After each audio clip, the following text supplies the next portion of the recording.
Thanks very much. Good morning, everyone. As per the introduction, my name is Reg Spencer and I'm the Head of Mining and Energy Research at Canaccord Genuity in Australia.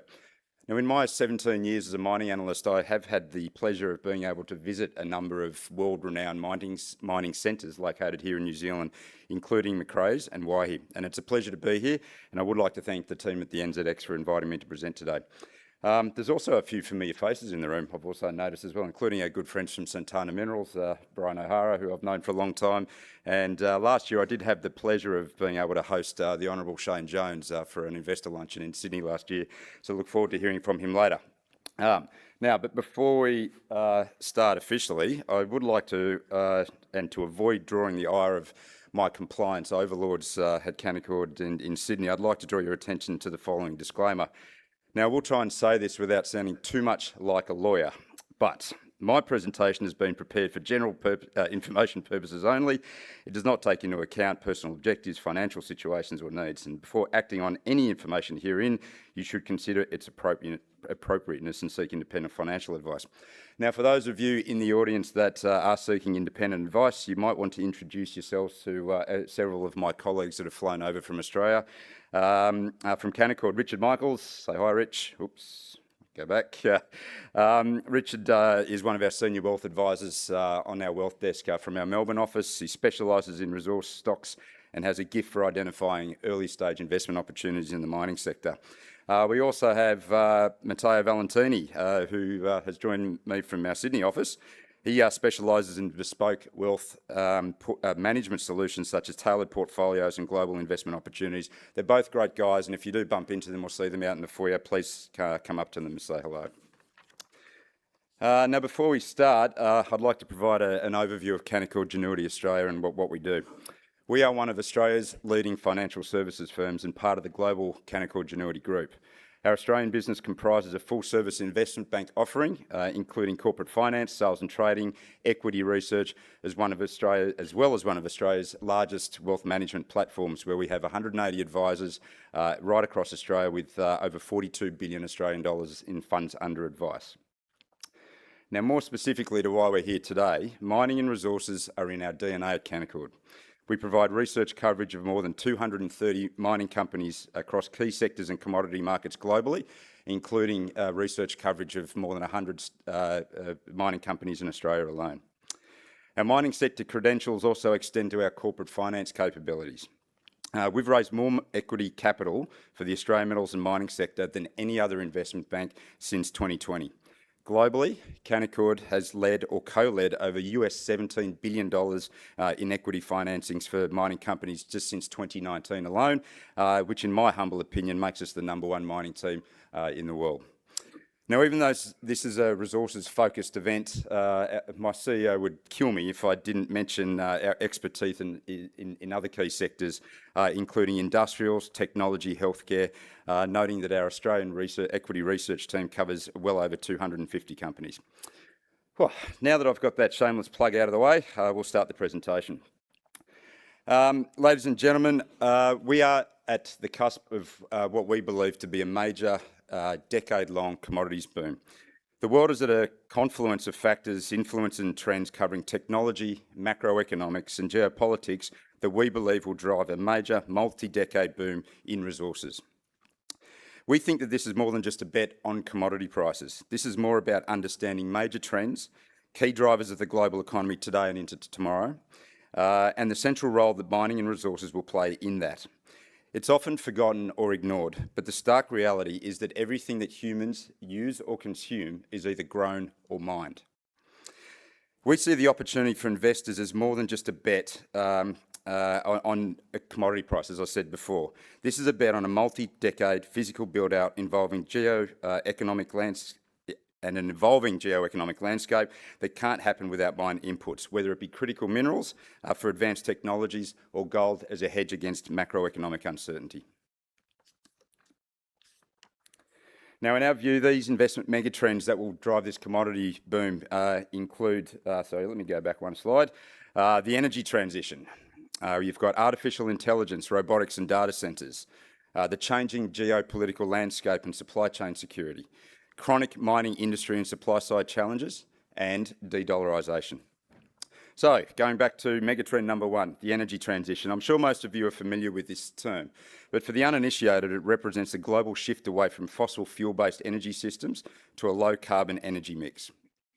Now, the electrification of everything is the second-order effect of this shift, where we attempt to move as many end users away from fossil fuels and towards electricities. Now, these major structural shifts have led to trillions of dollars of investment globally into renewable energy, electrification and transport, with some estimates of up to 60 trillion in cumulative investment opportunities by 2050. Now, the outcome, in our view, of this is a forecast multi-decade increase in demand for metals and minerals needed to build and power this transition. Now, the key beneficiaries of this would include copper, things like aluminium, silver for solar panels, lithium for batteries, rare earth for magnets, tin for electronics, and uranium for energy generation. Now, the next megatrend that I'd like to talk about is artificial intelligence, robotics and data centres. And here we're referring to the full technology stack required to build, train and deploy modern artificial intelligence. Now, this includes large language models, specialised semiconductors and chips, huge data centres, industrial and humanoid robotics, as well as the networks and sensors that connect all of them. Now, some have suggested that AI will represent the largest infrastructure and capex cycle in history. The chart that we've got in this slide here shows changes in forecasts for capital spend on hyperscaler data centres as they've evolved over the last 5 or 6 years. And the latest estimates suggest that there is going to be $600 to $700 billion spent on data centres in 2026 alone. Now, this may be frightening for some of you who vividly remember what happened in the Terminator movies, but the world is on the cusp of the commercialisation of humanoid robotics. Now, we think these will initially be deployed in industry, but as production scales and costs fall, we predict that widespread consumer and home use will be possible and by the early 2030s. Now, robotics, be they industrial or humanoid, are critical mineral intensive, and they require high-performance magnets, permanent magnets for electric motors that facilitate that robotic movement. Now, the key beneficiaries in artificial intelligence with respect to the key metals and minerals include things like copper for energy transmission, lithium for batteries, rare earths for magnets, and uranium for small and modular reactors that are increasingly being planned to use for data centres. Now, the next slide outlines another megatrend, and that is the significant change we are seeing in the geopolitical landscape and what it means for supply chain security. Deglobalisation is probably best defined as a shift away from a just-in-time interconnected economy and supply chain and free trade towards one where sovereignty, resilience and security is the focus. Now, recent events such as COVID, United States and China trade disputes and global conflict have exposed how fragile global supply chains actually have become. And that also includes the weaponisation of trade, finance and natural resources. China's rise as an economic superpower driven by export-led industries such as manufacturing, technology, automotive, artificial intelligence and its dominant market position in minerals processing and refining means that it has resulted in an assertive response by Western governments to develop supply chain independent of China's market control. Now, this has led to a growing rivalry between the US and China, as well as combative trade policies that has split global trade into blocks, leading to increased commodity price volatility, market fragmentation, and in some cases, pricing bifurcation. Now, a good example of this is the chart that you can see on the bottom right, which actually shows the difference between rare earth pricing, so in this case, dysprosium, between where it sits in China and where it happens to sit in Europe. And there is a dramatic difference between the two.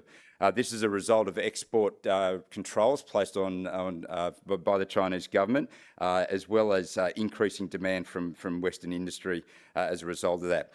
So the key beneficiaries of this changing geopolitical landscape, in our opinion, consist of critical minerals, copper, aluminium and uranium. Now, moving on to the supply side. In the face of this rising demand for all of these commodities and metals that we've just spoken about, This is exacerbated by an industry that is facing chronic challenges. Now, these include falling discovery rates. It's getting harder and more expensive to find new mineral deposits to offset mine depletion and growing demand. New mineral discoveries are often much deeper and or lower grade, which means they become more expensive to develop and mine.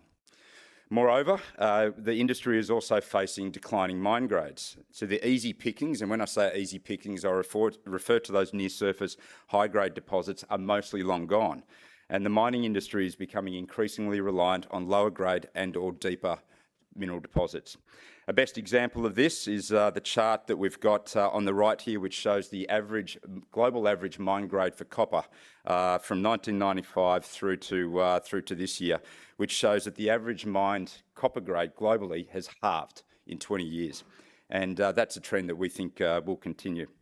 Another challenge facing the industry is rising capital intensities, where it's becoming increasingly more expensive to develop new mines. You've got long permitting lead times consisting of red tape, green tape, ESG. And that means that average lead times from discovery through to production for a typical greenfield mining project now can be in excess of 10 years. Finally, we've got cost and productivity pressures, where you've got labour, energy, compliance contributing to higher operating costs. So all up, what you're seeing here is constraints on supply. So while we've got rising demand for all manner of minerals and metals, this is being challenged by the supply side challenges. Now, the last mega trend that I'd like to talk about is less physical and more macroeconomic. And this is what we call de-dollarisation and the hard asset trade. Now, this represents a shift away from the US dollar and US government bonds into hard, tangible assets, on the view that the relentless fiscal deficits in the US, record government debt all around the world, and inflation are eroding the future purchasing power of the US dollar. Trade and reserve flows are shifting away from the USD, noting that the share of global central bank reserves held in US dollars have shrunk from 70% to around 57%. Investors and central banks are now looking for tangible, finite stores of value that provide insulation from inflation and currency debasement, as well as providing leverage to the build-out of independent supply chains and things that support them.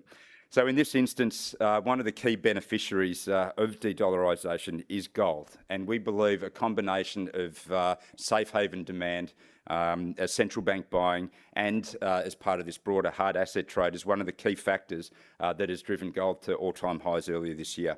This is also further evidenced by the chart that we've got on the right, which shows the Dixie, which is the US dollar index, versus the Bloomberg Commodity Index, which shows a major disconnect between commodities and the US dollar, especially in the last 6 to 9 months. Now that we've covered some of the key trends behind our favourable outlook for metals in the mining sector, I'd like to now dive a little bit deeper into some of our favourite commodity markets. And I'm going to start with gold. Now, some of you have probably seen this picture from earlier this year, and I actually took this shot in January, just as gold was hitting all-time highs. This is a picture of ABC Bullion, which is effectively a bullion shop that sits a well-hit 3 iron from our offices on Martin Place in Sydney.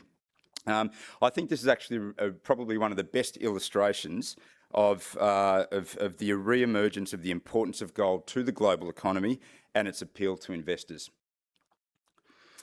Now, in 1923, the famed economist John Maynard Keynes described gold as a barbarous relic. And that description has been used repeatedly since then by economists over the last 100 years to argue that gold is obsolete. Time and time again, that has been proven wrong.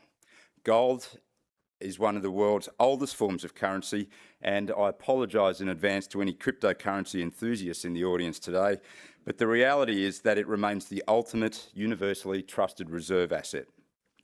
Now, gold prices hit all-time highs earlier this year of $5,500 an ounce in US dollar terms, and despite recent volatility and a pullback in recent months, we believe that we are still well and truly in a gold bull market. It's important to remember that the key drivers of gold getting to all-time highs in the first place have not changed. These include a weakening US dollar, record levels of government debt, central bank buying, safe haven demand in what is becoming a very uncertain world, and natural limits to supply growth. Now, moving on to copper. Copper is widely renowned as the ultimate bellwether of economic growth, given that its use is embedded in almost every aspect of our modern economy. We also consider it to be the ultimate future metal, given that its critical role in energy transmission and electrification. We're bullish on the long-term outlook for copper, based on a strong supply-demand fundamentals and our forecast for market deficits, as you can see on the chart on the screen. Supply chain shoring is another key factor behind our bullish outlook for copper, noting that China accounts for 45% of global copper refining capacity and up to 55% of global copper consumption. This strong demand outlook, driven by electrification and artificial intelligence, parlays into a number of structural mine supply constraints, such as falling grades, lower discovery rates and rising capital costs, all those things I outlined earlier. Moving on to a favourite of mine, which is lithium. And for those of you that aren't familiar with it, but lithium is a key ingredient into the energy transition and electrification, given its use in high-capacity rechargeable batteries. Key demand drivers of lithium include electric vehicles, energy storage, which unlocks renewables such as solar and wind power, consumer electronics, and in the not-too-distant future, robotics.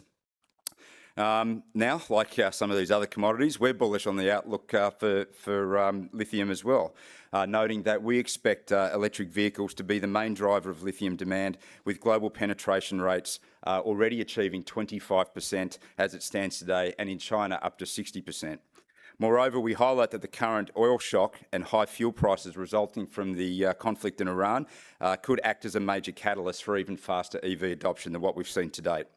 Now, it is a volatile market, but never before have I seen a commodity that is forecast to grow at 20% per annum for 20 years. It's never happened before, and that kind of demand growth is unprecedented with respect to commodities. July 2025 was the cyclical low point for lithium prices, with prices having since rallied by almost 300% to today. Now, we think these high prices are sustainable.